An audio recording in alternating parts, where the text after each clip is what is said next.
ఎలక్షన్లు అయిపోయాయి. దాదాపుగా 6 నెలలు దాటింది. 6 నెలలు దాటిన పరిస్థితుల మధ్య మళ్ళీ పార్టీని మనం సమాయత్తం చేసే దిశగా అడుగులు వేస్తూ ఈరోజు అందరం కూడా ఇక్కడ కలుస్తూ ఉన్నాం. ప్రజలందరూ కూడా ఈరోజు నిలదీసే పరిస్థితిలోకి ప్రజలంతా వస్తూ ఉన్నారు. ఏమైనా 15,000 అని చెప్పి చిన్నపిల్లలు అడుగుతూ ఉన్నారు. ఏమైనా 18,000 అని చెప్పి వాళ్ళ అమ్మలు అడుగుతూ ఉన్నారు. ఏమైనా 48,000 అని చెప్పి ఆ అమ్మమ్మలు అడుగుతూ ఉన్నారు. ఏమైంది 36,000 అని చెప్పి చిన్నపిల్లలు ఉద్యోగం కోసం ఎదుగుతూ ఉన్న పిల్లలు అడుగుతూ ఉన్నారు. ఏమైంది 20,000 అని చెప్పి రైతన్నలు అడుగుతూ ఉన్నారు.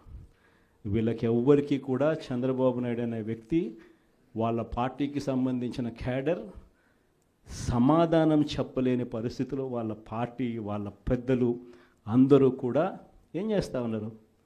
Diversion politics. ప్రతిరోజు ప్రతి నెల ఒక టాపిక్ తీసుకొస్తారు. ఏదో ఒక టాపిక్ తీసుకొచ్చి గోబల్స్ ప్రచారంలో భాగంగా ప్రతి ఒక్కడు దాన్ని అందుకుంటారు. ఓసారి తిరుపతి లడ్డు అంటారు, ఇంకొకసారి జూన్లో ఋషికొండ భవనాలు అన్నారు, జూలైలో శ్వేతపత్రాలు మదనపల్లి ఫైల్స్ అన్నారు, ఆగస్టులో ముంబై నటి నా పేరేం పేరు కాదాంబరి అన్నాడు, సెప్టెంబర్లో ప్రకాశం బ్యారేజీని బోట్లతో ఢీకొట్టి గేట్లను పడగొట్టాలని చెప్పి మనం ప్లాన్ చేసినామని అంటాడు. అక్టోబర్లో సరే ఇంకా ఎట్టాగ మీరు అంతా చూశారు, నా కుటుంబాన్ని తీసుకొచ్చినాడు. నవంబర్కి వచ్చేసరికి బడ్జెట్పై దృష్టి మళ్లించడానికి 14 లక్షల కోట్ల అప్పులు అని చెప్పి, డిసెంబర్లోకి వచ్చేసరికి ఇప్పుడు కొత్తగా మీరు అంతా మనం చూస్తూ ఉన్నాం, రేషన్ బియ్యం అంటానండి. ఇప్పుడు కొత్తగా కనిపిస్తూ ఉందా రేషన్ బియ్యం అని చెప్పి. ఇప్పుడు నాకు నిజంగా ఆశ్చర్యం అనిపిస్తుంది ఆ రేషన్ బియ్యం కథలీలు చెప్తా ఉన్నప్పుడు. ప్రభుత్వంలో ఎవరున్నారు అని, ప్రభుత్వంలో మనం ఉన్నామా, ప్రభుత్వంలో వాళ్ళు ఉన్నారా అని నాకు అర్థం కాల. 7 నెలలు అయిపోయింది, దాదాపుగా 6.5 నెల అయిపోయింది వాళ్ళ ప్రభుత్వం వచ్చి. 6.5 నెల 7 నెలలు అవుతూ ఉంది వాళ్ళ ప్రభుత్వం వచ్చింది. ఎమ్మెల్యేలు వాళ్ళు, మంత్రులు వాళ్ళు, కలెక్టర్లు వాళ్ళు, జాయింట్ కలెక్టర్లు వాళ్ళు, పోలీసులు వాళ్ళు, ఎంఆర్ఓలు వాళ్ళ అధికారులే, చెక్ పోస్టులు వాళ్ళవి, అన్నీ వాళ్ళవే. ఇవన్నీ దాటుకొని మళ్ళీ పోర్టుకు వచ్చింతే పోర్టులో కస్టమ్స్ అధికారులు, పోర్టులో సిఐఎస్ఎఫ్ పోలీసులు, ఇవన్నీ కూడా వీళ్ళు పొత్తులో ఉన్న కేంద్ర ప్రభుత్వం మనుషులు. మరి ఇవన్నీ దాటుకొని ఏదైనా మెటీరియల్ బోటులోకి పోగలుగుతుందా? ఆశ్చర్యం ఏమిటంటే ఈయన పోయిన బోటు పక్క బోటే ఫైనాన్స్ మినిస్టర్, ప్రస్తుత ఫైనాన్స్ మినిస్టర్ పయ్యావుల కేసు వాళ్ళ సొంత వియ్యంకుడిది, శ్రీనివాసరావు గారని సొంత వియ్యంకుడిది, పట్టాభి రైస్ ఎక్స్పోర్ట్స్. ఆయన ఎక్స్పోర్ట్ చేస్తున్నాడు పక్కన, అదే పోర్ట్లోనే పక్కన. అడిగిపోడు దీంట్లోకి వచ్చి మాట్లాడతాడు. నాకు ఆశ్చర్యం అనిపించింది, అసలు ఏందిరా నాయన ఇది, ఎవరు ప్రభుత్వంలో ఉన్నాము, ఎవడు చేస్తూ ఉన్నాడు అని చెప్పి. వైఎస్ఆర్సీపీలో మన కార్యకర్తలు మనోళ్ళందరూ వ్యవస్థీకృత నేరాలంట. అసలు వ్యవస్థీకృత నేరాలు చేస్తూ ఉండేది ఎవరు? చేస్తూ ఉండేది వాళ్ళు, చేసింది వాళ్ళు, మన మీద ఏళ్ళెత్తి చూపిస్తూ ఉంటారు. నిజంగా ఇవన్నీ చూసినప్పుడే అసలు ఎందుకు జరుగుతూ ఉన్నాయి ఇవన్నీ అని చెప్పి చూస్తే, రైస్ ఎక్స్పోర్ట్స్లో ఆంధ్ర రాష్ట్రం, ధాన్యం ఎక్స్పోర్ట్, బియ్యం ఎక్స్పోర్ట్స్లో ఆంధ్ర రాష్ట్రం నెంబర్ 1గా ఇప్పుడు నుంచి కాదు, దశాబ్దాలుగా మనమే నెంబర్ 1. తెలంగాణ నుంచి బియ్యం మన దగ్గరికే వస్తుంది, ఆంధ్ర నుంచి రైతులు పండించిన బియ్యాన్ని ఇక్కడ నుంచి ఎక్స్పోర్ట్ చేస్తారు. అది తప్పేం కాదు, ఎప్పటి నుంచో దశాబ్దాలుగా జరుగుతూ ఉంది. ఆంధ్రాలో రైట్ ఎక్స్పోర్ట్స్ నెంబర్ 1. అందులో ఈ పయ్యావుల కేశవ్ వాళ్ళ వియంకుడు, ఈ పట్టాభి రైట్ ఎక్స్పోర్ట్స్, ఈయన ఆంధ్రాలో నెంబర్ 1. ఇది నిజంగా ఇది కొత్త ఏం కాదు. ఎందుకనంటే ఇది ఎప్పటి నుంచో జరుగుతూ ఉండేది. బియ్యం అనే రైతులు పండిస్తూ ఉన్నారు, రైతులకు గిట్టుబాటు ధర రావాలి, రైతులకు మంచి రేటు రావాలి అని అంటే ఎక్స్ట్రా పండించిందంతా అక్కడ రైతులు ఎక్స్పోర్ట్ చేసుకుంటూ ఉండే సాంప్రదాయం ఎప్పటి నుంచో జరుగుతూ ఉంది, జరుగుతూ ఉంది. అయితే దీన్ని ఎలా ట్విస్ట్ చేస్తూ ఉన్నారు అనేది ఇప్పుడు ఆశ్చర్యం. మన ప్రభుత్వంలో డీలర్ల వ్యవస్థను మనం పక్కన పెట్టి ఇంటి వద్దకే బియ్యం సప్లై కింద మనం MDUs తీసుకొచ్చి, మొబైల్ డిస్పెన్సింగ్ యూనిట్లను తీసుకొచ్చి ఇంటి వద్దకే బియ్యం సప్లై తీసుకుపోయినాం. మొట్టమొదటిసారిగా మనం బియ్యం క్వాలిటీని పెంచినాం. మధ్యస్థు సన్నకార బియ్యం ప్రమోట్ చేసినాం, ఇవ్వడం. స్వర్ణ బియ్యం మీద తీసుకొచ్చి షార్టెక్స్ చేసి 800 కోట్ల సంవత్సరానికి అదనపుగా ఖర్చు పెట్టి బియ్యంలో నూకల శాతం తగ్గించి షార్టెక్స్ చేసి ప్రజలకు మంచి బియ్యం, తినగలిగిన బియ్యం ఇస్తే వాళ్ళు ఎదురు అమ్ముకునే పరిస్థితి ఉండదు అని చెప్పి దానికి ఫుల్ స్టాప్ పెట్టే కార్యక్రమం చేసింది ఎప్పుడైనా జరిగిందని అంటే అది ఒక్క వైఎస్ఆర్సీపీ ప్రభుత్వ హయాంలోనే జరిగింది. ఈరోజు వీళ్ళు ఏం చేస్తూ ఉంటారు? ఈరోజు ఒక పద్ధతి ప్రకారం ఫస్ట్ ఇంటి వద్దకే బియ్యం ఆపేసినారు. వాళ్ళకి ఇచ్చే బియ్యం ఇంతకుముందు మనం షార్టెక్స్ చేసి మంచి క్వాలిటీ బియ్యం మనం ఇస్తూ ఉంటే, మధ్యస్థ సన్నకార బియ్యం షార్టెక్స్ చేసి మనం ఇస్తూ ఉంటే ఈరోజు లేదు. ఈరోజు నిర్వీర్యం చేశారు. చేసి వీళ్ళు ఇవన్నీ చేస్తూ ఉండి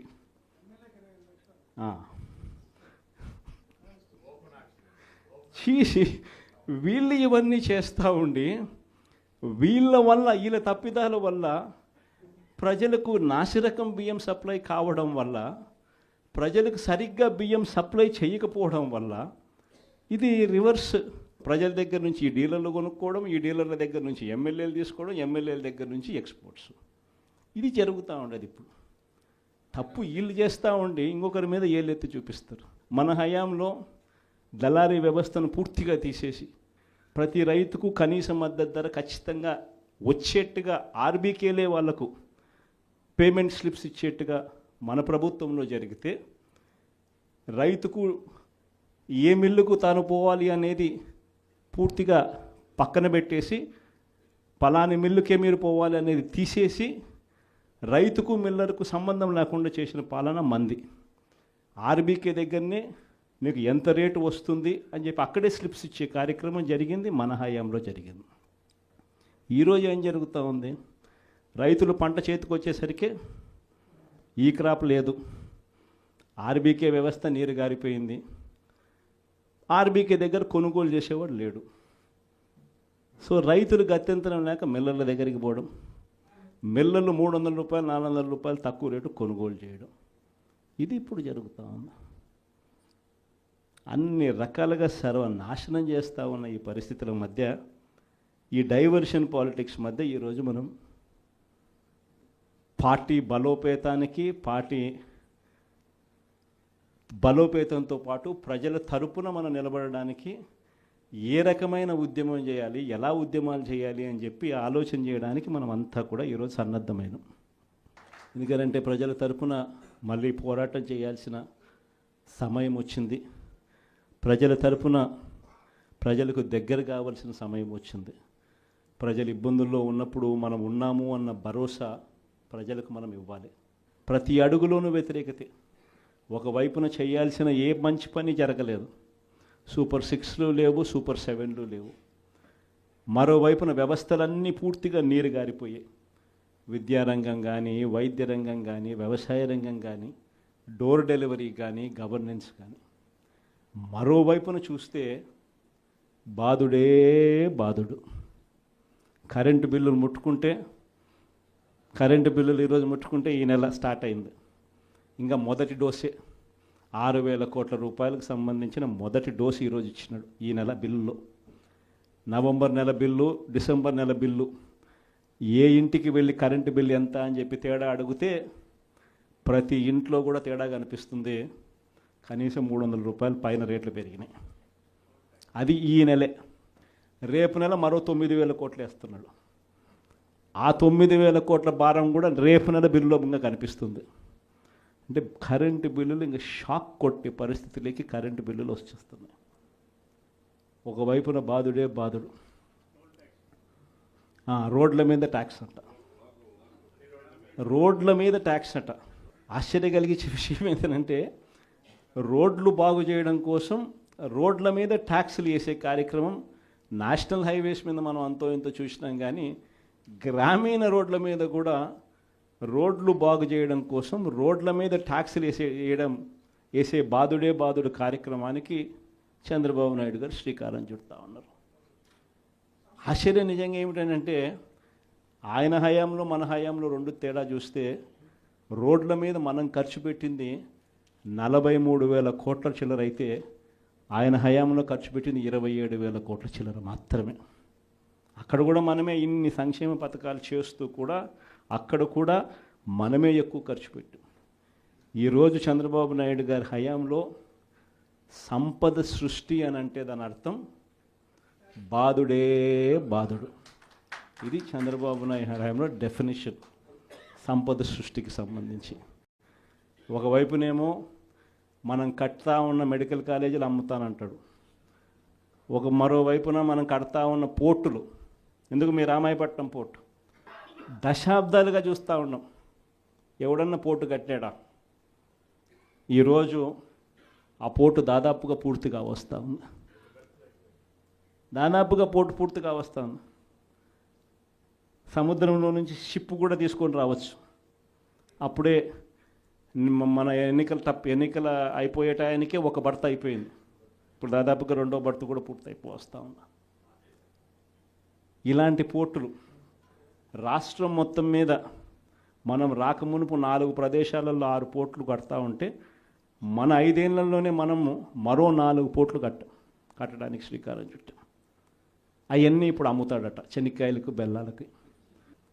ఈ పోర్టులు కూడా అంతే, ఈ మెడికల్ కాలేజీలు కూడా అంతే.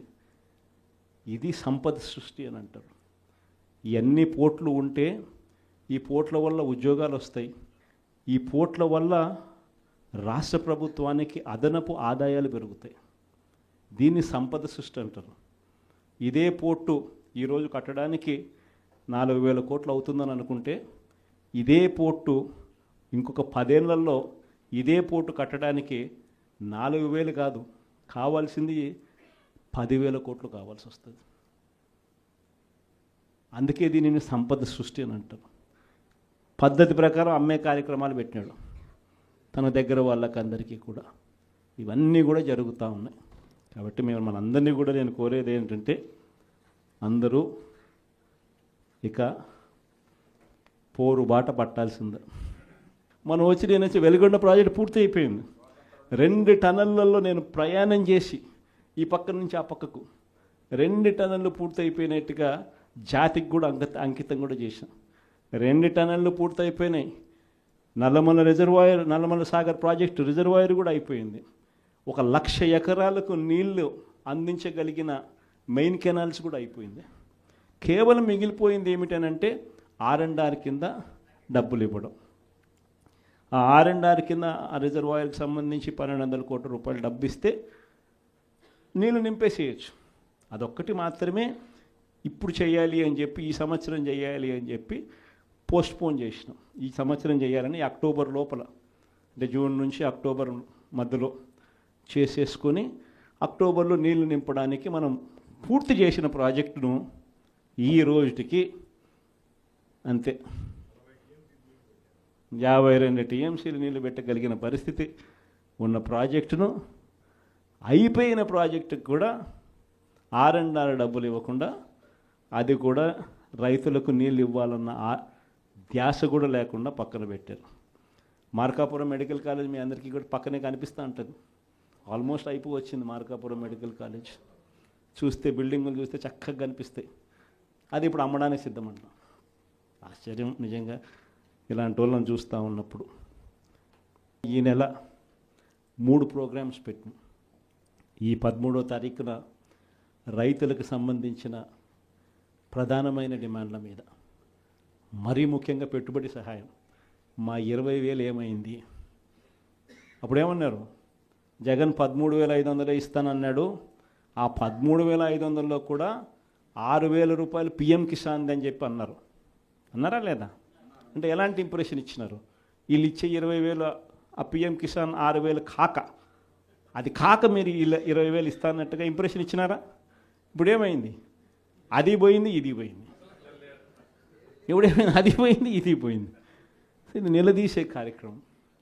ప్లస్ ప్రతి చోట కూడా ధాన్యం పండించే ఏరియాలలో మరీ ముఖ్యంగా ఎక్కడ కూడా ఎంఎస్పి రావడంలో ఎవరిని అడిగినా 300 రూపాయలు 400 రూపాయలు తక్కువ రేటుకు అమ్ముకోవాల్సిన పరిస్థితిలో ధాన్యం కొనుగోలు జరుగుతూ ఉన్నాయి.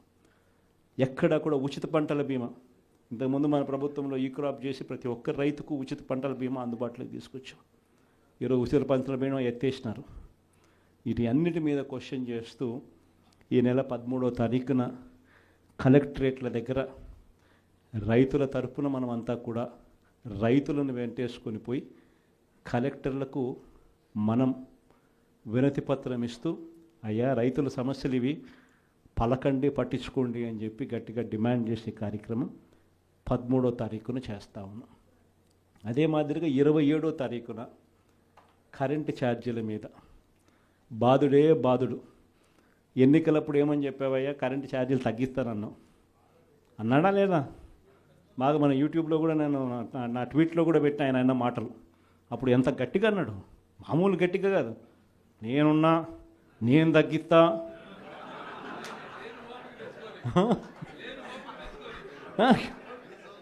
మాటలన్నీ కూడా మామూలు మాటలు కాదు.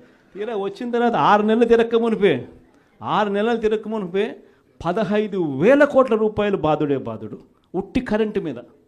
సో దీన్ని క్వశ్చన్ చేస్తూ 27వ తారీఖున 3వ తారీఖున జనవరి 3వ తారీఖున ఫీజు రీయింబర్స్మెంట్ అందక పిల్లలు ఇబ్బందులు పడతా ఉన్న పరిస్థితులు.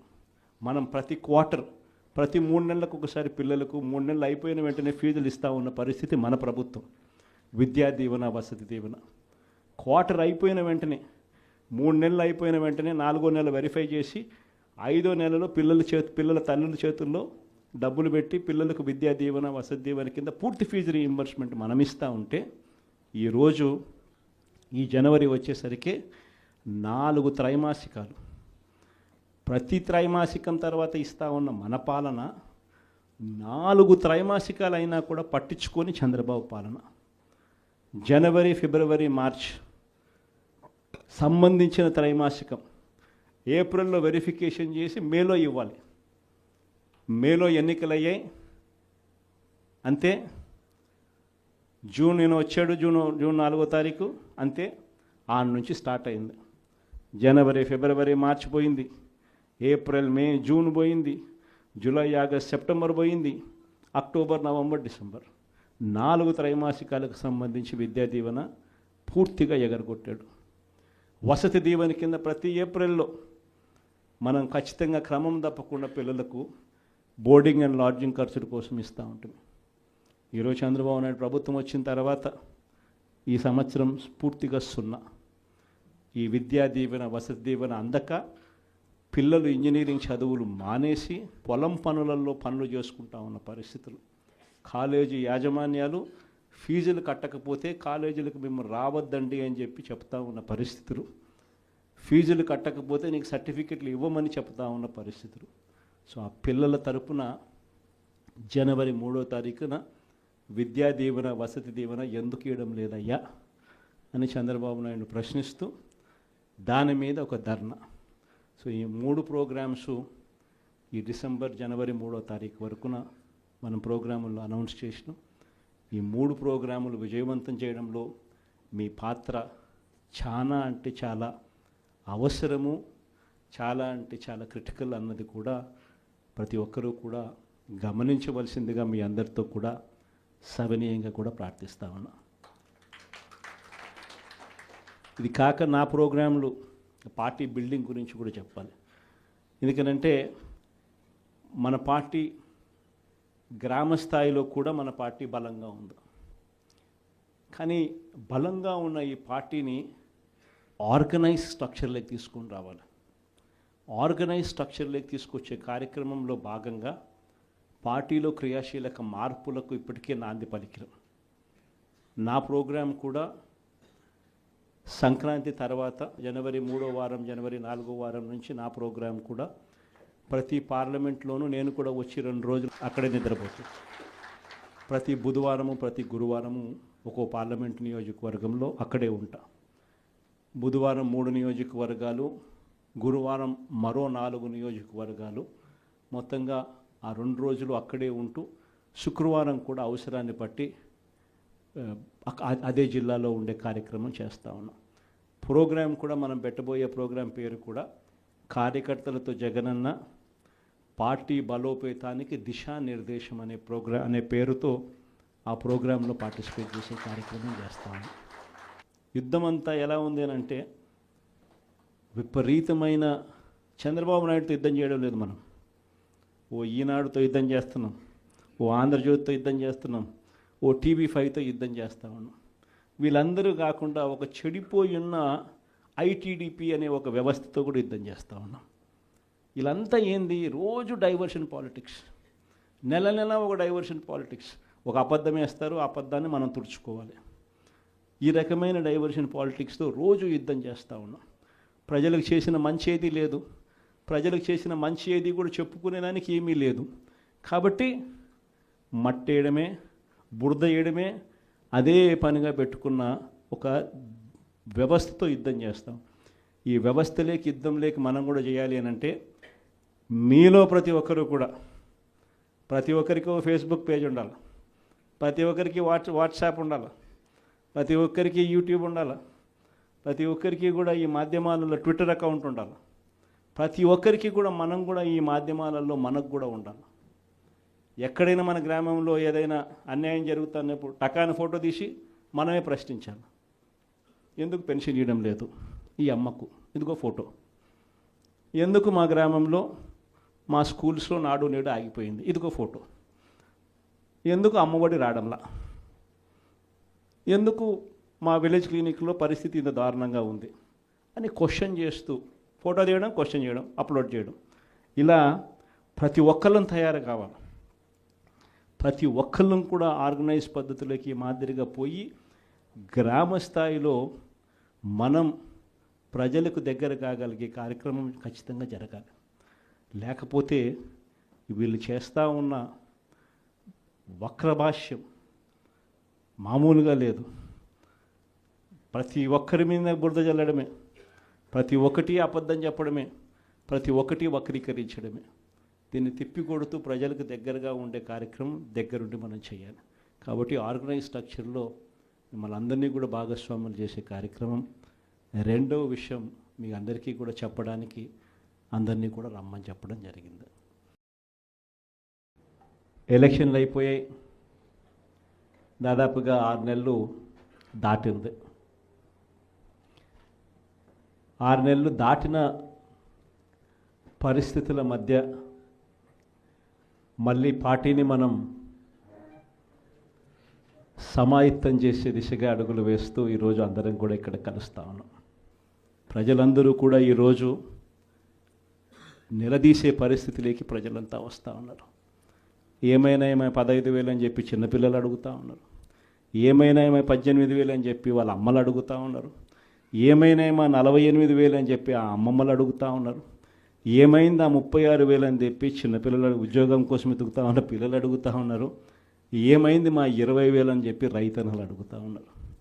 వీళ్ళకి ఎవ్వరికీ కూడా చంద్రబాబు నాయుడు అనే వ్యక్తి, వాళ్ళ పార్టీకి సంబంధించిన క్యాడర్ సమాధానం చెప్పలేని పరిస్థితిలో వాళ్ళ పార్టీ, వాళ్ళ పెద్దలు అందరూ కూడా ఏం చేస్తూ ఉన్నారు, డైవర్షన్ పాలిటిక్స్. ప్రతిరోజు ప్రతి నెల ఒక టాపిక్ తీసుకొస్తారు, ఏదో ఒక టాపిక్ తీసుకొచ్చి గోబల్స్ ప్రచారంలో భాగంగా ప్రతి ఒక్కడు దాన్ని అందుకుంటారు. ఓసారి తిరుపతి లడ్డు అంటారు, ఇంకొకసారి జూన్లో ఋషికొండ భవనాలు అన్నారు, జూలైలో శ్వేతపత్రాలు మదనపల్లి ఫైల్స్ అన్నారు, ఆగస్టులో ముంబై నటి నా పేరేం పేరు కాదాంబరి అన్నాడు, సెప్టెంబర్లో ప్రకాశం బ్యారేజీని బోట్లతో ఢీకొట్టి గేట్లను పడగొట్టాలని చెప్పి మనం ప్లాన్ చేసినామని అంటాడు. అక్టోబర్లో సరే ఇంకా ఎట్టాగ మీరు అంతా చూశారు, నా కుటుంబాన్ని తీసుకొచ్చినాడు. నవంబర్కి వచ్చేసరికి బడ్జెట్పై దృష్టి మళ్లించడానికి 14 లక్షల కోట్ల అప్పులు అని చెప్పి డిసెంబర్లోకి వచ్చేసరికి ఇప్పుడు కొత్తగా మీరు అంతా మనం చూస్తూ ఉన్నాం, రేషన్ బియ్యం అంటానండి. ఇప్పుడు కొత్తగా కనిపిస్తూ ఉందా రేషన్ బియ్యం అని చెప్పి. ఇప్పుడు నాకు నిజంగా ఆశ్చర్యం అనిపిస్తుంది ఆ రేషన్ బియ్యం కథలీలు చెప్తా ఉన్నప్పుడు. ప్రభుత్వంలో ఎవరున్నారు అని, ప్రభుత్వంలో మనం ఉన్నామా, ప్రభుత్వంలో వాళ్ళు ఉన్నారా అని నాకు అర్థం కాల.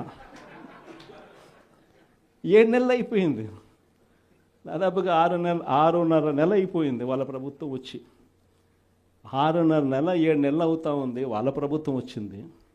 ఎమ్మెల్యేలు వాళ్ళు, మంత్రులు వాళ్ళు, కలెక్టర్లు వాళ్ళు, జాయింట్ కలెక్టర్లు వాళ్ళు, పోలీసులు వాళ్ళు, ఎంఆర్ఓలు వాళ్ళ అధికారులే, చెక్ పోస్టులు వాళ్ళవి,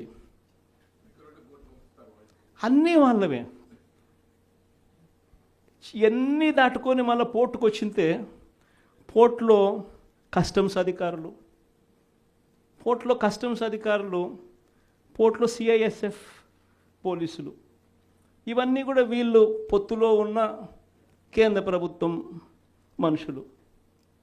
మరి ఇవన్నీ దాటుకొని ఏదైనా మెటీరియల్ బోటులోకి పోగలుగుతుందా? ఆశ్చర్యం ఏమిటంటే ఈయన పోయిన బోటు పక్క బోటే ఫైనాన్స్ మినిస్టర్, ప్రస్తుత ఫైనాన్స్ మినిస్టర్ పయ్యావుల కేసు వాళ్ళ సొంత వియ్యంకుడిది, శ్రీనివాసరావు గారిని సొంత వియ్యంకుడిది, పట్టాభి రైస్ ఎక్స్పోర్ట్స్.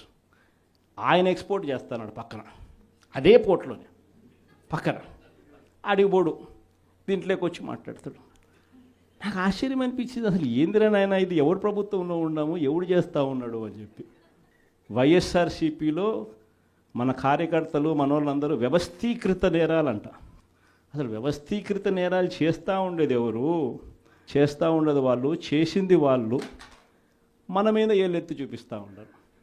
నిజంగా ఇవన్నీ చూసినప్పుడే అసలు ఎందుకు జరుగుతూ ఉన్నాయి ఇవన్నీ అని చెప్పి చూస్తే, రైస్ ఎక్స్పోర్ట్స్లో ఆంధ్ర రాష్ట్రం, ధాన్యం ఎక్స్పోర్ట్, బియ్యం ఎక్స్పోర్ట్స్లో ఆంధ్ర రాష్ట్రం నెంబర్ 1గా ఇప్పుడు నుంచి కాదు, దశాబ్దాలుగా మనమే నెంబర్ 1. తెలంగాణ నుంచి బియ్యం మన దగ్గరికే వస్తుంది, ఆంధ్ర నుంచి రైతులు పండించిన బియ్యాన్ని ఇక్కడ నుంచి ఎక్స్పోర్ట్ చేస్తారు. అదే తప్పేం కాదు, ఎప్పటి నుంచో దశాబ్దాలుగా జరుగుతూ ఉంది. ఆంధ్రాలో రైస్ ఎక్స్పోర్ట్స్ నెంబర్ 1.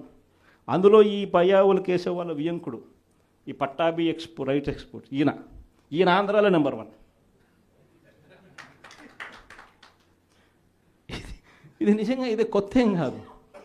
ఎందుకనంటే ఇది ఎప్పటి నుంచో జరుగుతూ ఉండేది. బియ్యం అనే రైతులు పండిస్తూ ఉన్నారు, రైతులకు గిట్టుబాటు ధర రావాలి, రైతులకు మంచి రేటు రావాలి అని అంటే ఎక్స్ట్రా పండించిందంతా రైతులు ఎక్స్పోర్ట్ చేసుకుంటూ ఉండే సాంప్రదాయం ఎప్పటి నుంచో జరుగుతూ ఉంది. అయితే దీన్ని ఎలా ట్విస్ట్ చేస్తూ ఉన్నారు అనేది ఇప్పుడు ఆశ్చర్యం.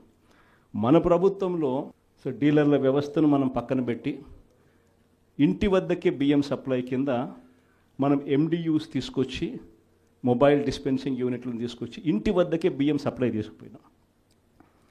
మొట్టమొదటిసారిగా మనం బియ్యం క్వాలిటీని పెంచినాం, మధ్యస్థ సన్నకార బియ్యం ప్రమోట్ చేసినాం, ఇవ్వడం, స్వర్ణ బియ్యం వీని తీసుకొచ్చి షార్టెక్స్ చేసి 800 కోట్ల సంవత్సరానికి అదనపుగా ఖర్చు పెట్టి బియ్యంలో నూకల శాతం తగ్గించి షార్టెక్స్ చేసి ప్రజలకు మంచి బియ్యం, తినగలిగిన బియ్యం ఇస్తే వాళ్ళు ఎదురు అమ్ముకునే పరిస్థితి ఉండదు అని చెప్పి దానికి ఫుల్ స్టాప్ పెట్టే కార్యక్రమం చేసింది ఎప్పుడైనా జరిగిందని అంటే అది ఒక్క వైఎస్ఆర్సీపీ ప్రభుత్వ హయాంలోనే జరిగింది. ఈరోజు వీళ్ళు ఏం చేస్తూ ఉంటారు, ఈరోజు ఒక పద్ధతి ప్రకారం ఫస్ట్ ఇంటి వద్దకే బియ్యం ఆపేసినారు. వాళ్ళకి ఇచ్చే బియ్యం ఇంతకుముందు మనం షార్టెక్స్ చేసి మంచి క్వాలిటీ బియ్యం మనం ఇస్తూ ఉంటే, మధ్యస్థ సన్నకార బియ్యం షార్టెక్స్ చేసి మనం ఇస్తూ ఉంటే ఈరోజు లేదు, ఈరోజు నిర్వీర్యం చేశారు. చేసి వీళ్ళు ఇవన్నీ చేస్తూ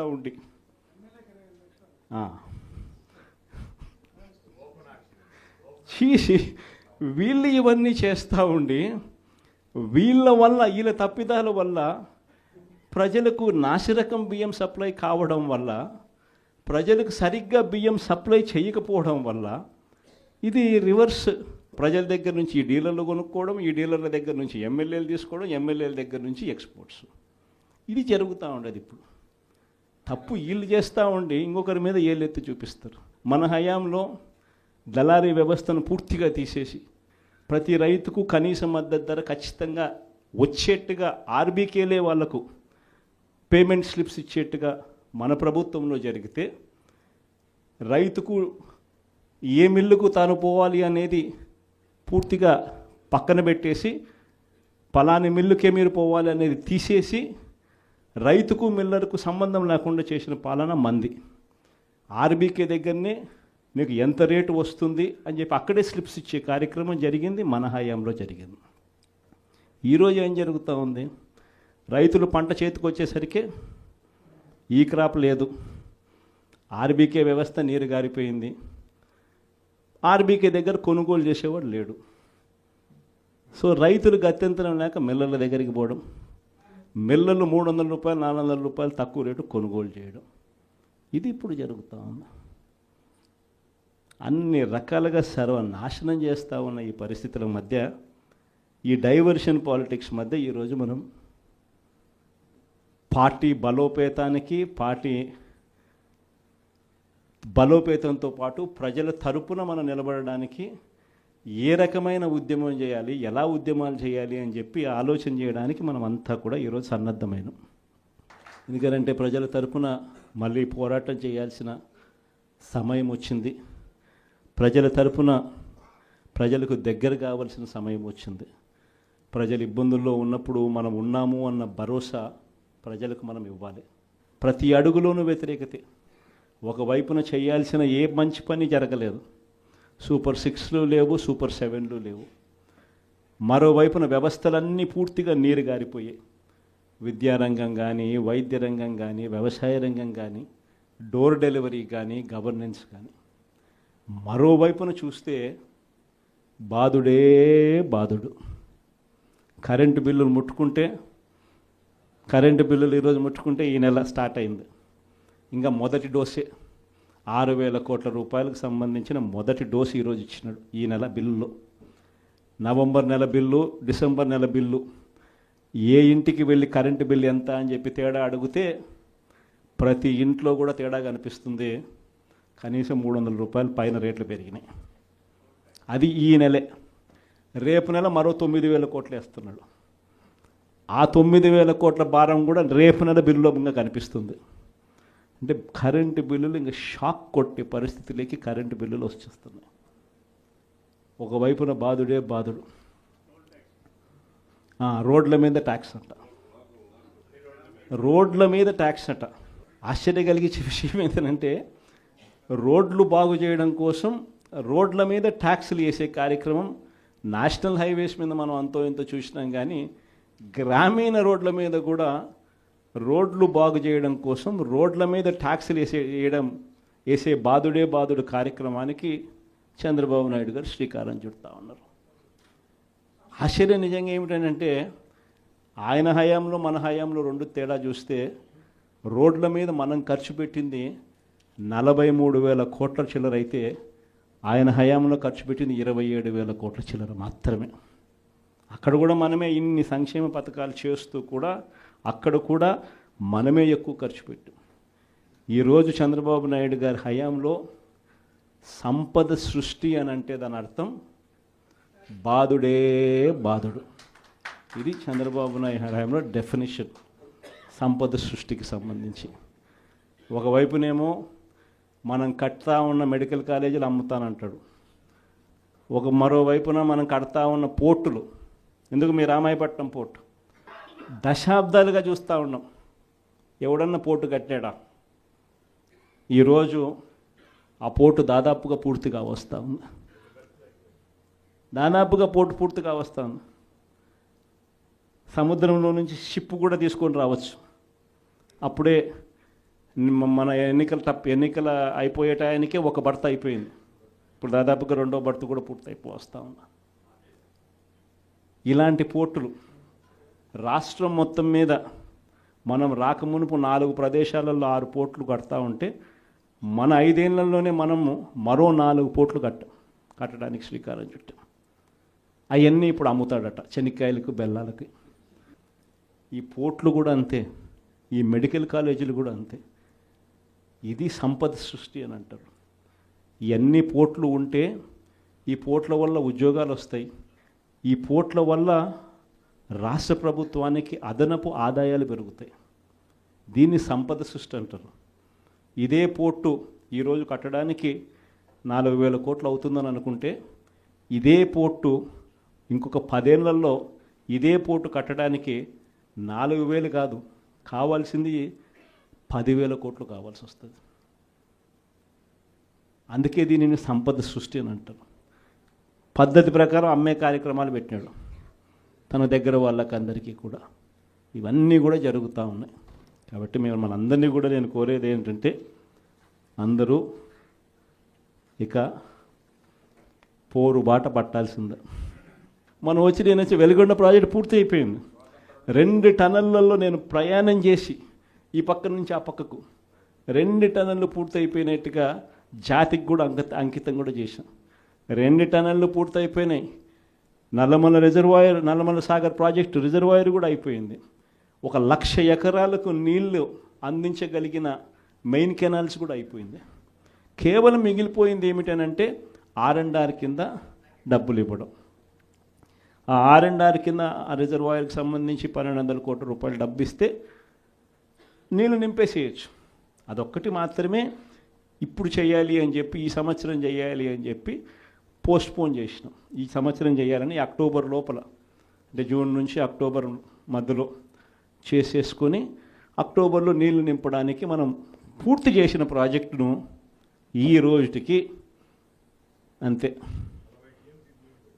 52 టీఎంసీలు నీళ్లు పెట్టగలిగిన పరిస్థితి ఉన్న ప్రాజెక్టును, అయిపోయిన ప్రాజెక్టుకు కూడా R&R డబ్బులు ఇవ్వకుండా, అది కూడా రైతులకు నీళ్ళు ఇవ్వాలన్న ధ్యాస కూడా లేకుండా పక్కన పెట్టారు. మార్కాపురం మెడికల్ కాలేజ్ మీ అందరికీ కూడా పక్కనే కనిపిస్తూ ఉంటుంది. ఆల్మోస్ట్ వచ్చింది మార్కాపురం మెడికల్ కాలేజ్. చూస్తే బిల్డింగులు చూస్తే చక్కగా కనిపిస్తాయి. అది ఇప్పుడు అమ్మడానికి సిద్ధమంట. ఆశ్చర్యం నిజంగా ఇలాంటి వాళ్ళని చూస్తూ ఉన్నప్పుడు. ఈ నెల 3 ప్రోగ్రామ్స్ పెట్టినాం. ఈ 13వ తారీఖున రైతులకు సంబంధించిన ప్రధానమైన డిమాండ్ల మీద, మరీ ముఖ్యంగా పెట్టుబడి సహాయం. మా 20,000 ఏమైంది? అప్పుడేమన్నారు, జగన్ 13,500 ఇస్తానన్నాడు. ఆ 13,500లో కూడా 6,000 రూపాయలు PM కిసాన్ అని చెప్పి అన్నారా లేదా? అంటే ఎలాంటి ఇంప్రెషన్ ఇచ్చినారు? వీళ్ళు ఇచ్చే 20,000 ఆ PM కిసాన్ 6,000 కాక, అది కాక మీరు 20,000 ఇస్తానట్టుగా ఇంప్రెషన్ ఇచ్చినారా? ఇప్పుడు ఏమైంది? అది పోయింది, ఇది పోయింది. ఎప్పుడేమైంది? అది పోయింది, ఇది పోయింది. ఇది నిలదీసే కార్యక్రమం. ప్లస్ ప్రతి చోట కూడా ధాన్యం పండించే ఏరియాలలో మరీ ముఖ్యంగా ఎక్కడ కూడా MSP రావడంలో, ఎవరిని అడిగినా 300 రూపాయలు 400 రూపాయలు తక్కువ రేటుకు అమ్ముకోవాల్సిన పరిస్థితిలో ధాన్యం కొనుగోలు జరుగుతూ ఉన్నాయి. ఎక్కడ కూడా ఉచిత పంటల బీమా, ఇంతకుముందు మన ప్రభుత్వంలో ఈ క్రాప్ చేసి ప్రతి ఒక్క రైతుకు ఉచిత పంటల బీమా అందుబాటులోకి తీసుకొచ్చాం. ఈరోజు ఉచిత పంటల బీమా ఎత్తేసినారు. వీటి అన్నిటి మీద క్వశ్చన్ చేస్తూ ఈ నెల 13వ తారీఖున కలెక్టరేట్ల దగ్గర రైతుల తరపున మనమంతా కూడా రైతులను వెంటేసుకొని పోయి కలెక్టర్లకు మనం వినతి పత్రం ఇస్తూ, అయ్యా రైతుల సమస్యలు ఇవి, పలకండి, పట్టించుకోండి అని చెప్పి గట్టిగా డిమాండ్ చేసే కార్యక్రమం 13వ తారీఖున చేస్తూ ఉన్నాం. అదే మాదిరిగా 27వ తారీఖున కరెంటు ఛార్జీల మీద బాధుడే బాధుడు. ఎన్నికలప్పుడు ఏమని చెప్పావయ్యా, కరెంటు ఛార్జీలు తగ్గిస్తానన్నావు, అన్నాడా లేదా? బాగా మన యూట్యూబ్లో కూడా నేను నా ట్వీట్లో కూడా పెట్టిన ఆయన అన్న మాటలు. అప్పుడు ఎంత గట్టిగా అన్నాడు, మామూలు గట్టిగా కాదు. నేను తగ్గిస్తా,